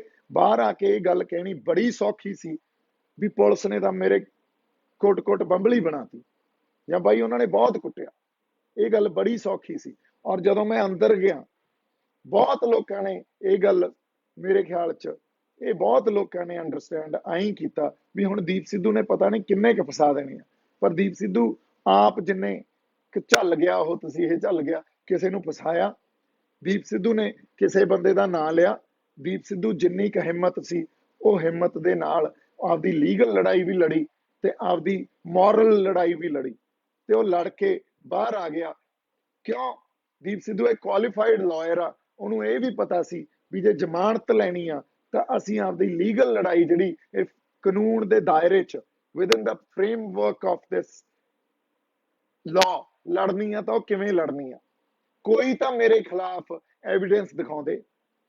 ਇਹ ਤਾਂ ਐਸਟੈਬਲਿਸ਼ ਗੱਲ ਹੋ ਗਈ ਵੀ ਨਾ ਤਾਂ, ਔਰ ਕੋਰਟ ਨੇ ਕਲੀਅਰ ਕੱਟ, ਤੁਸੀਂ ਤਿੰਨੇ ਆਰਡਰ ਪੜ੍ਹ ਲਓ, ਤਿੰਨਾਂ ਆਰਡਰ 'ਚ ਇਹ ਕੋਰਟ ਨੇ ਕਲੀਅਰ ਕੱਟ ਲਿਖਿਆ ਵੀ ਨਾ ਉਹ ਵਾਇਲੈਂਸ 'ਚ ਸੀ, ਨਾ ਉਹਨੇ ਕਿਸੇ ਨੂੰ ਭੜਕਾਇਆ, ਨਾ ਇਸ ਬੰਦੇ ਨੇ ਕੋਈ ਕੌਨਸਪੀਰੇਸੀ ਕੀਤੀ ਆ। ਇਹ ਤਾਂ ਉੱਥੇ ਖੜਾ ਸੀ, ਇਹ ਤਾਂ ਉੱਥੇ ਮੌਜੂਦ ਸੀ, ਇਹਨੇ ਤਾਂ ਉੱਥੇ ਐਕਚੁਅਲੀ ਪੀਸਫੁਲ ਪ੍ਰੋਟੈਸਟਰ ਸੀ। ਔਰ ਇਹਨੂੰ ਸਕੇਪਗੋਟ ਬਣਾਇਆ ਜਾ ਰਿਹਾ। ਇਹਦੇ ਸਿਰ ਤੇ ਭਾਂਡਾ ਸਾਰਾ, ਉਹ ਕਹਿ ਲਓ ਵੀ ਇਹਦੇ ਸਿਰ ਤੇ ਭੰਨਿਆ ਜਾ ਰਿਹਾ। ਇਹ ਸਾਰੀਆਂ ਗੱਲਾਂ ਲਿਖੀਆਂ ਹੋਈਆਂ। ਔਰ ਅਸੀਂ ਝੂਲ ਦੇ ਨਿਸ਼ਾਨ ਰਹਿਣ ਪੰਥ ਮਹਾਰਾਜ ਦੇ ਕਹਿਣਾ, ਇਹ ਕੋਈ ਭੜਕਾਊ ਗੱਲ ਨਹੀਂ ਆ। ਜਿਨ੍ਹਾਂ ਗੱਲਾਂ ਤੇ ਸਾਨੂੰ ਡਰਾਇਆ ਜਾਂਦਾ, ਉਹਨਾਂ ਗੱਲਾਂ ਨੂੰ ਵਿੱਚ ਪਾ ਕੇ ਆਰਡਰ ਲੈ ਕੇ ਆਇਆ ਮੈਂ। ਇਹ ਤੁਸੀਂ ਮੇਰੇ ਤਿੰਨੇ ਆਰਡਰ ਪੜ੍ਹ ਲਓ, ਤੁਹਾਡੇ ਸਾਹਮਣੇ ਆ ਜਾਊਗੀ। ਜੇ ਡਿਨਾਈ ਕਰਦੇ ਬੇਲ, ਤਾਂ ਕਿਸ ਬਣਾ ਤੇ ਕਰਦੇ? ਕੋਈ ਤਾਂ ਉਹਨਾਂ ਕੋਲੇ, ਜਿਹੜੀ ਤੁਸੀਂ ਕਹਿੰਦੇ ਹੋ, ਕੋਈ ਤਾਂ ਆਧਾਰ ਹੁੰਦਾ ਬੇਲ ਡਿਨਾਈ ਕਰਨ ਦਾ। ਕੁਛ ਤਾਂ ਐਵੀਡੈਂਸ ਦਿਖਾਉਂਦੇ, ਪਰ ਕੁਛ ਨਹੀਂ ਆ। ਸੋ ਇਸ ਕਰਕੇ ਜਿਹੜੀ ਕਾਨੂੰਨੀ ਲੜਾਈ ਆ, ਉਹ ਬੀਇੰਗ ਅ ਲਾਇਰ ਅਸੀਂ ਬੜੇ ਪਰਪੱਕ ਤਰੀਕੇ ਨਾਲ ਲੜੀ ਆ, ਜਿੱਥੇ ਅਸੀਂ ਇਹ ਵੀ ਸੋਚਿਆ ਵੀ ਮੋਰਲੀ ਵੀ ਠੀਕ ਰਹੀਏ, ਕਿਤੇ ਇਹ ਨਾ ਹੋਵੇ ਕਾਨੂੰਨੀ ਲੜਾਈ ਅਸੀਂ ਜਿੱਤ ਜਾਈਏ ਪਰ ਮੋਰਲ ਜਿਹੜੀ ਲੜਾਈ ਆ ਉਹ ਅਸੀਂ ਹਾਰ ਜਾਈਏ। ਅਗਲੀ ਗੱਲ, ਇਦੋਂ ਬਾਅਦ ਲਾਈਫ ਕੀ ਆ ਮੇਰੀ? ਲਾਈਫ ਇਹ ਆ ਵੀ ਮੈਂ ਬੰਬਈ ਬੈਠਾ, ਇੱਥੇ ਲੋਕਾਂ ਨੇ ਮੈਨੂੰ ਇਹ ਮੰਨ ਲਿਆ ਵੀ ਇਹ ਤਾਂ ਕੋਈ ਐਂਟੀ ਨੈਸ਼ਨਲ ਜਾਂ ਟੈਰਰਿਸਟ ਬੰਦਾ। ਮੇਰੇ ਫੋਨ ਨਹੀਂ ਚੱਕਦੇ, ਮੇਰੀ ਫਿਲਮ ਦੀ ਡੀਲ ਕੈਂਸਲ ਕਰਤੀ। ਜਿਹੜੇ ਬੰਦਿਆਂ ਨੂੰ, ਜਿਹੜੇ ਆਪਾਂ ਤੁਸੀਂ ਕਹਿ ਲਓ ਉਹ ਜ਼ੀ ਦੇ ਬਿਹਾਫ ਤੇ ਉਹਨਾਂ ਨੇ ਖਰੀਦੀ ਸੀ, ਜ਼ੀ ਜਿਹੜਾ ਪੰਜਾਬੀ ਚੈਨਲ ਆ, ਜੋਰਾ ਦਾ ਸੈਕੰਡ ਚੈਪਟਰ, ਉਹਨਾਂ ਨੇ ਉਹ ਵੀ ਕੈਂਸਲ ਕਰਤੀ। ਜਿਹੜਾ ਹੋਰ ਕੋਈ 1-2 ਫਿਲਮਾਂ ਦੀਆਂ ਡੀਲਾਂ ਸੀ, ਉਹ ਵੀ ਕੈਂਸਲ ਹੋ ਗਈਆਂ। ਦੀਪ ਸਿੱਧੂ ਨੇ ਕਿਸੇ ਤੋਂ ਦੁਆਨੀ ਨਹੀਂ ਲਈ। ਦੀਪ ਸਿੱਧੂ ਕਾਨੂੰਨੀ ਲੜਾਈ 'ਚ ਵੀ ਆਪਦੇ ਇੱਕ ਦੋ ਭਰਾਵਾਂ ਦੇ ਨਾਲ ਰਲ ਰੁਲ ਕੇ ਪੈਸੇ ਇਕੱਠੇ ਕਰਕੇ ਆਪਾਂ ਜਿਵੇਂ ਕਿ ਕੁਝ ਕਰਿਆ ਆਏ ਆ। ਅੱਜ ਮੇਰੇ ਕੋਲੇ ਤੁਸੀਂ ਮਟੀਰੀਅਲਿਸਟਿਕਲੀ ਜਾਂ ਤੁਸੀਂ ਇਹ ਗੱਲ ਕਹਿ ਦਿਓ ਵੀ ਆਹ ਮੈਂ ਗੱਲ ਖੱਟ ਲਈ, ਸਿਰਫ ਖੱਟਿਆ ਤਾਂ ਤੁਹਾਡਾ ਪਿਆਰ ਖੱਟਿਆ, ਤੁਹਾਡੀਆਂ ਅਰਦਾਸਾਂ ਖੱਟੀਆਂ, ਇਦੋਂ ਜ਼ਿਆਦਾ ਹੋਰ ਮੇਰੇ ਕੋਲੇ ਨਿੱਜ ਜੇ ਮੈਂ ਕੁਝ ਖੱਟਿਆ ਤਾਂ ਕੁਝ ਨਹੀਂ ਖੱਟਿਆ। ਇੱਥੇ ਬੰਬੇ ਜਾਂ ਮੁੰਬਈ 'ਚ ਮੈਂ ਕੱਲਾ ਹੋ ਗਿਆ, ਜਿਹੜੇ ਪੁਰਾਣੇ ਰਿਸ਼ਤੇ ਸੀ ਉਹ ਖਤਮ ਹੋ ਗਏ ਆ, ਮੈਨੂੰ ਇੱਕ ਨਵੀਂ ਜ਼ਿੰਦਗੀ ਸ਼ੁਰੂ ਕਰਨੀ ਪਊਗੀ, ਇੱਕ ਨਵੀਂ ਸਟਰਗਲ ਲੜਨੀ ਪਊਗੀ। ਅੱਜ ਮੇਰੇ ਕੋਲੇ ਫਿਲਮਾਂ ਦੇ ਆਧਾਰ ਤੇ ਕੋਈ ਕੰਮ ਨਹੀਂ ਆ, ਪਰ ਕੋਈ ਨਹੀਂ, ਫਿਲਮਾਂ ਵੀ ਬਣਾਵਾਂਗੇ, ਬੜੀ ਛੇਤੀ ਅਨਾਉਂਸ ਕਰਾਂਗੇ। ਔਰ ਈਵਨ ਤੁਸੀਂ ਇਹ ਕਹਿ ਲਓ ਵੀ ਬਾਕੀ ਜੇ ਕੋਈ ਮੈਂ ਕੰਮ ਕਰਦਾ ਸੀ ਮਾੜਾ ਮੋਟਾ ਆਪਦੀ ਲੀਗਲ ਪ੍ਰੈਕਟਿਸ ਦਾ, ਉਹ ਵੀ ਸਭ ਬੰਦ ਆ। ਸੋ ਅੱਜ ਦੀ ਡੇਟ 'ਚ ਇੱਕ ਨਵੀਂ ਜ਼ਿੰਦਗੀ ਮੈਨੂੰ ਸ਼ੁਰੂ ਕਰਨੀ ਪੈਣੀ ਆ। This is my achievement. ਕਿਉਂ ਕੀਤਾ ਮੈਂ ਇਹ? ਮੈਨੂੰ ਇਹਦਾ ਕੋਈ ਪਛਤਾਵਾ ਨਹੀਂ ਆ, ਕਿਉਂਕਿ ਮੈਂ ਆਪਦੇ ਲੋਕਾਂ ਨਾਲ ਇਸ਼ਕ ਕਰਦਾ, ਮੈਂ ਆਪਦੀ ਮਿੱਟੀ ਨਾਲ ਇਸ਼ਕ ਕਰਦਾ। ਇਸ ਕਰਕੇ ਅਗਲੀ ਗੱਲ, ਕੁਝ ਲੋਕ ਮੇਰੀਆਂ ਕਹੀਆਂ ਗੱਲਾਂ ਨੂੰ, ਜਿਵੇਂ ਮੈਂ ਪਹਿਲਾਂ ਕਿਹਾ, ਤੋੜ ਮਰੋੜ ਕੇ ਪੇਸ਼ ਕਰਦੇ ਆ। ਉਹਨਾਂ ਦੇ ਮਨ 'ਚ ਤਾਂ ਇਹ ਪ੍ਰੈਜੁਡਿਸ ਆ, ਉਹਨਾਂ ਦੇ ਮਨ 'ਚ ਤਾਂ ਇਹ ਗੱਲ ਹੀ ਐ ਪਈ ਆ ਵੀ ਉਹਨਾਂ ਨੇ ਗੱਲ ਕਹੀ ਹੋਈ ਕਿਸੇ ਉਲਟ ਢੰਗ 'ਚ ਹੀ ਲੈਣੀ ਆ ਤੇ ਪੇਸ਼ ਕਰਨੀ ਆ। ਬਈ ਉਹਨਾਂ ਨੂੰ ਸਫਾਈਆਂ ਨਹੀਂ ਦਿੱਤੀਆਂ ਜਾ ਸਕਦੀਆਂ। ਹੁਣ ਮੈਂ ਵਾਰ-ਵਾਰ ਆ ਕੇ ਸਫਾਈਆਂ ਨਹੀਂ ਦੇ ਸਕਦਾ।